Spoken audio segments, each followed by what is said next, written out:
It is my great pleasure and privilege to introduce our final guest, Congressman Jamie Raskin, Harvard Radcliffe 83. He needs very little introduction. I had to look at Jamie's resume to do this. And, if you ever want to think that you have wasted your life and, your Harvard education, read Jamie's resume. But I'll just give you a few highlights. It's great to see you. Thank you for joining us. As many of you know, Jamie represents Maryland's 8th District in the U.S. Congress. He's a professor of law emeritus at American University. Let me try to get out of the sun here. I live in California. The sun just comes with the territory. He's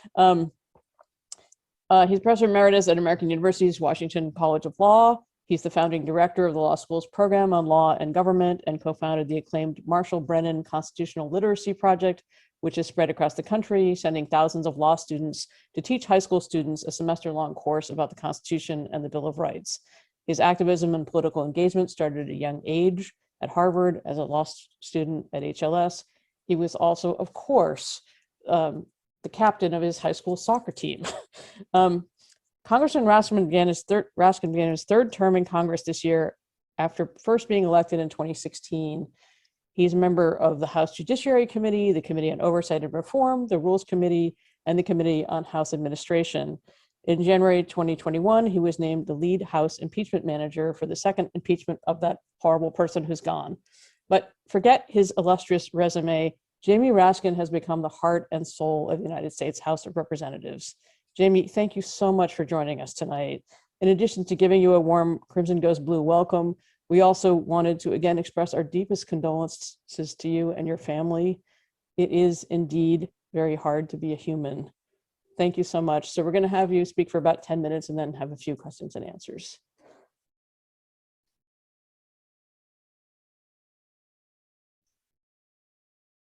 Nancy, thank you so much. That means a lot to me. Thank you, everybody who's out there.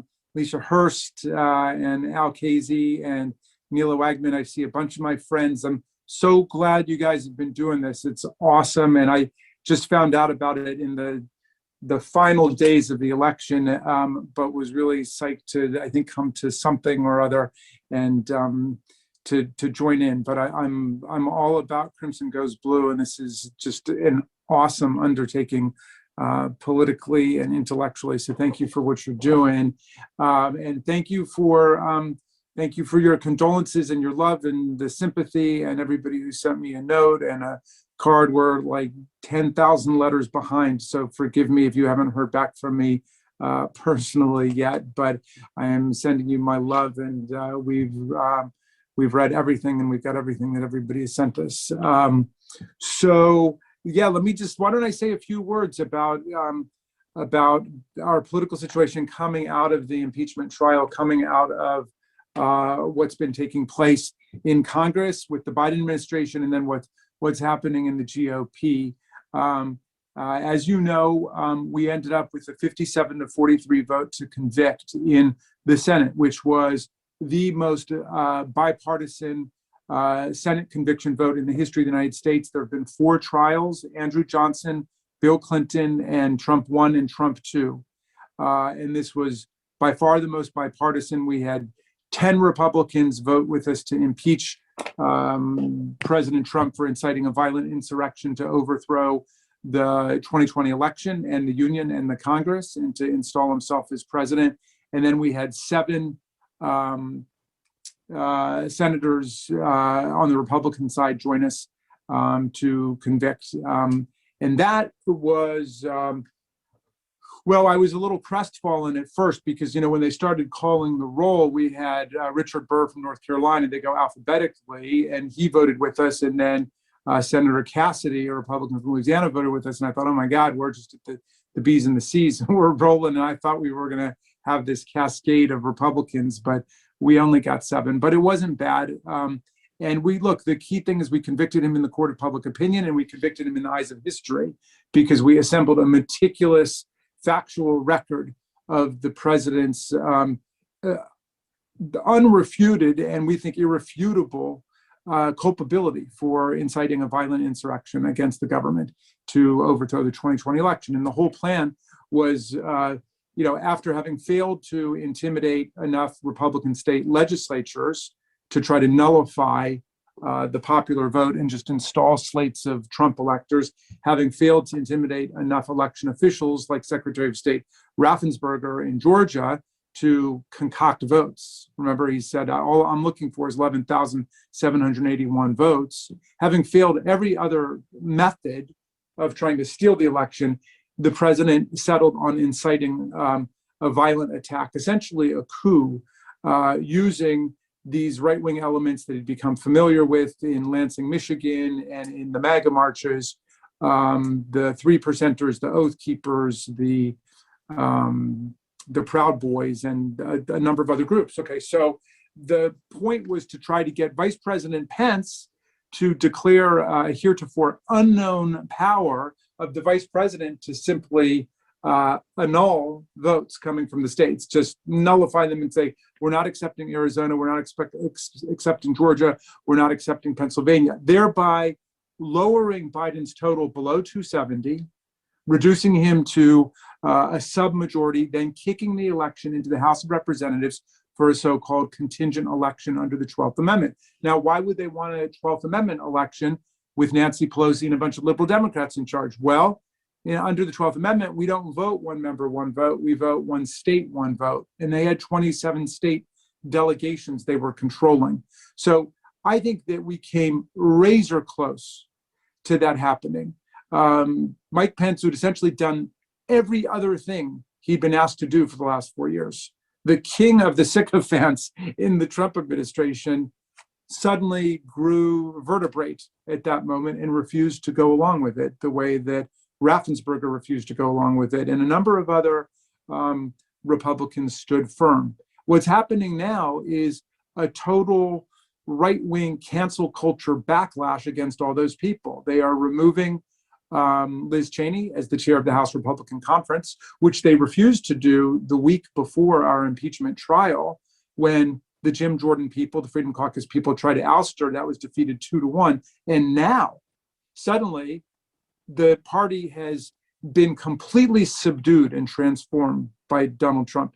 It no longer resembles anything like a modern political party. It's much closer to a religious cult, a cult of personality, like the Church of Scientology with David Miscavige, or the People's Baptist Temple with Jim Jones. Whatever Donald Trump says goes. 2020 was a remarkable year for a lot of reasons, but one of those reasons that is often overlooked is that it was the first time in the history of the Republican Party or the Democratic Party or any major party that there was no platform adopted at their convention. So what was their platform? Their platform was whatever Donald Trump said. Whatever he said was what goes. So if Donald Trump says, the dictator of North Korea is our best friend, he's our best friend, and they all follow along. I saw it every day. And if he said we're going to war against North Korea, we're going to nuclear war against North Korea, well, then that's what we're doing. Whatever Donald Trump says goes. And he has only tightened his grip and his stranglehold since then, as they work to literally reprimand, censure, and oust Liz Cheney and all the other Republicans who voted the wrong way. A number of them were leaving office anyway, like Richard Burr from North Carolina, but they're going after all of the other ones. And so that's obviously much more illustrative of a kind of political party you'd find in a one-party state in a dictatorship. So we've got our work cut out for us. What do we have to do? Well, we've got to travel on two tracks. One's the policy track and one is the political track. And the policy track, thank God for Joe Biden and Kamala Harris and what they're doing, because they've got it exactly right. We've got to demonstrate to the American people that we can make the government work for the common good, the common man and the common woman. And that's what we're doing, from the $1.9 trillion American Rescue Act to infuse the states and the counties and the public school systems, the public health infrastructure to get the shots in the arms, to get people in jobs, to get the kids back to school safely. He's acting like a real president. He's showing that the government can actually be an instrument of the public interest rather than an instrument of private self-enrichment of the guy who gets in and his cronies and his family, which is what they basically conditioned half of the country to accept and to endorse. because they were paid the psychic income of religious and racial and ethnic and anti-immigrant scapegoating. Very scary situation, what's going on over there. So we did the American Rescue Act and the American Families Act to invest in working families, in daycare for our people, which was a glaring need exposed by COVID-19, and pre-K education and community college that works. So this is where we're headed. Next, we're going to do the American Jobs Act, infrastructure for America, the roads, the highways, the bridges, the ports, the airports, the cybersecurity, what we're calling the care economy, the people who take care of our kids and our grandparents. We're making investment in that. And the Republicans don't like it. They say that's not real infrastructure. It's funny. I asked my staff to go back and look at other major infrastructure investments in American history, whether it's Eisenhower and the highways, or Lincoln and the Transcontinental Railroad and the land grant colleges, or Roosevelt and New Deal. At every point, whatever was being invested in as a national plan of infrastructure, the conservative forces said that's not real infrastructure. So railroads, that was not real infrastructure. And universities, that's not real infrastructure. And highways, that couldn't be real infrastructure, because trains were real infrastructure, which themselves were not real infrastructure when they started. It was only bridges and turnpikes. That was it. So in any event, we know they're going to vote against whatever it is we're investing in, but we are going to invest in infrastructure in a way that advances our environmental priorities, because we understand that climate change is the overhanging crisis of our time. It is not even an issue. It's the prism through which we've got to see everything else. And we've got to mobilize the society to save ourselves against climate change, the way finally under Biden-Harris we have mobilized against COVID-19. The Trump administration brought us to the level of a failed state. If you ask the political scientists at Harvard University what's a failed state, they will tell you a failed state is a state that fails to deliver the basic goods of existence to the people. And we lost hundreds of thousands of people to COVID-19 unnecessarily, according to Trump's own COVID-19 coordinator, Dr. Birx. She said several 100,000 people lost their lives unnecessarily. So we're on the policy track to say we're going to make the government work for the people, but we've got to stay on the political track too. And here's the thing. The GOP is a minority party, and they are a shrinking minority party. And they understand they literally have no platform, as we were saying, and they literally have no program other than what Trump says. But what is their real program? Voter suppression, to keep other people from voting. Massive initiative in the Republican Party this spring. Is it over infrastructure? No. Is it over healthcare for the people? No. What's it for? It's for voter suppression, ending early voting, ending weekend voting, making you go out and get a notary public to sign your request for an absentee ballot. In Georgia, they just signed a law, they just signed a bill into law, which says you can go to jail for a year if you pass a bottle of water or a chocolate chip cookie to somebody waiting in line for 4 hours to go vote. Okay, that is their program. And we got to understand that that's what their program is. They have become expert at manipulating every lever of undemocratic power in the country. The Supreme Court, which they packed by refusing to have a hearing for my constituent, Merrick Garland. They packed the lower courts, the filibuster, and of course the gerrymandering of our congressional districts, which is the key to any sort of Republican presence in the House of Representatives. Because if we had honest elections, ungerrymandered by the Republicans, it would not even be close. But they've gerrymandered themselves into power in the state legislatures in Michigan, in Ohio, in Pennsylvania, and North Carolina. These are 50-50 states, or big Democratic states if you look at the presidential election. And yet they've gerrymandered themselves into power at the state level, and then they gerrymander the congressional districts into power. So they're coming back from states like Michigan and Ohio and North Carolina with 2-to-1 or 3-to-1 Republican advantages in the legislatures. And they openly defend gerrymandering now. In H.R. 1, we want to get rid of it. We say, let's get rid of gerrymandering everywhere in the country and install independent redistricting commissions, nonpartisan, no politicians allowed. And they get up and they oppose it. And they say, we're opposed to pointy-headed independent bureaucrats. drawing districts. We think the people's own representatives should draw the districts. In other words, the politicians should choose the voters before the voters choose the can I politicians. interject, because we have a lot of questions in the chat? Good. Of Let me course- just say finally, can I close? Yeah, here? of course. Because here's where I want to close.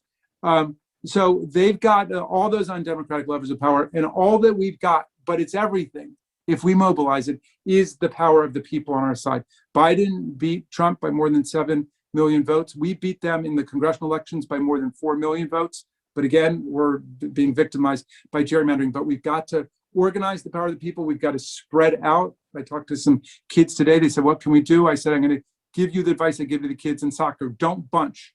Everybody doesn't have to live in Cambridge or Brooklyn or DuPont Circle. Go to North Carolina and go to Montana and go to Alaska. So, and then we have to keep going exactly what you guys are doing here. We have to rev up the civil society, understand democracy is on the ballot in 2022, and they are redistricting. They control most of the legislatures, and they've got most of the courts. And so we need to organize an avalanche of popular engagement in the coming election. So I appreciate you guys organizing now and getting the word out. You know, it's obviously a complete fraud that the Republican Party does anything for working people. I mean, we try to defend Social Security and pass Medicare and Medicaid and childcare and an increase in the minimum wage, and they oppose it and they call it socialism. So they call all those things socialism. And when Trump was president, I used to say, well, yeah, of course they're against those programs they call socialist, because they're for all of the dictators, like in North Korea and in China, they're pro-communist. I told AOC and those guys, when they call you socialist, you say, yeah, I support Social Security and Medicare and public education, and I don't support all the communist authoritarian regimes around the world that you guys do. So, yeah, I think that the Democratic Party needs to get back in touch with its roots, and I think that Joe Biden is doing it. I think we are recovering the New Deal heart and soul of the Democratic Party right now, doing things that, you know what, I don't think Bernie Sanders could have gotten this stuff done. I don't think Elizabeth Warren could have gotten it done. I think it's just remarkable what Joe Biden's administration is doing and how far they are reaching for an ambitious reconstruction of the country. And we need to do it because there's so much despair and demoralization out there about the government. And this is the Republican playbook, which is you get in and you wreck the ability of government to do anything, then you run against the government and make yourself the anti-government party while you stand for all the parts of the government that are the most authoritarian, of course, the military, the police, the prosecutors, the crackdown part of government. Jamie, the last question is about really how do you change minds? Two people asked the question, is political persuasion really possible? And is it possible in a period when the GOP and people, that we're in sort of separate media ecosystems, when you've seen it work, how does political persuasion take place or to bring people over to our side? Well, I think it is at the personal level. I mean, it's a great question. I think it's at the level of our friends and our neighbors and your kids' friends' parents. And I mean, it can be uncomfortable, but, I asked my staff to order me every book they could find about religious cults and deprogramming and how you actually do that, because this is the social media system we're in, where people do lock themselves into a closed ideological system and then repeat certain words. I mean, this is where the big lie comes from. Donald Trump pronounced earlier this week that from now on, the big lie means the idea that Joe Biden won, which is just a perfect demonstration of totalitarian tactics, So what do these books say? What they tell me is you have to show people personal affection. You got to show people personal care, that you care about them, so that there's that personal chemistry. But then you've got to be absolutely emphatic and absolute about what's fact and what's real and what's true and what is make-believe and what is fabrication and what's propaganda. And look, if we peel off 17 Republicans during the January 6th insurrection, that's huge. I mean, if Liz Cheney and her friends go and create a new political party and they peel off 10%, even 6% or 5% of Republicans, that's the end of the Republican Party. They're already a minority party. So we've got to be as supportive as possible of those people. And we have to make clear we've got principal differences with them on lots of things, from pro-choice to gun safety. But in any event, the bottom line question is, do you stand by the Constitution and the rule of law, or do you not? I think that the Republican senators who came to see me in our little, war room off of the Senate floor, I would say you need to vote to convict because you've sworn an oath of impartial justice, because of the Constitution, because of the country, and then also because of your party, because he will destroy your political party before it's over, and he's in the process of doing it. And we need to be as loud as possible about that this is not normal policy differences, what's taking place. They're becoming something like, a right-wing authoritarian fundamentalist party that you would find in, Lebanon or Syria or something like that. Ultra-religious, ultra-nationalist, authoritarian, and completely submissive to power. Let's stay in very close touch, and I want you to consider me, a resource in Maryland and in Washington, and then also, a member. And so I'd be very happy to caucus with you or the group about how we spread things across the country and get ready for the struggles ahead, because this is the fight of our lives that we are in, and it's not just for America, it's for the whole world. Because I tell you, I have people who are on the Republican side who now call me and talk to me, and down there at Mar-a-Lago with Donald Trump is all the pardoned political criminals, Steve Bannon and Roger Stone and Dinesh D'Souza, and all of them are planning to stage the big comeback. And then you've got corrupt autocrats, bullies, dictators, kleptocrats all over the earth cheering for a return of Donald Trump, because he's their business partner, and they know he will also destroy America as a force for democracy and human rights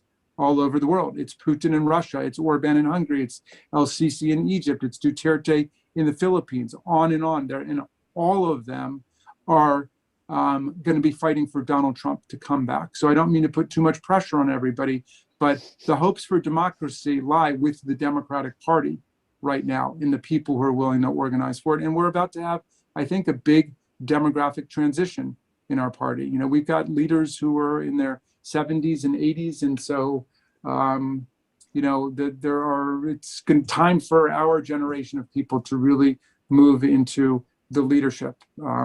It's a very important moment for us. So thank you guys for what you're doing. Stay close, and I'm here for everybody, all right?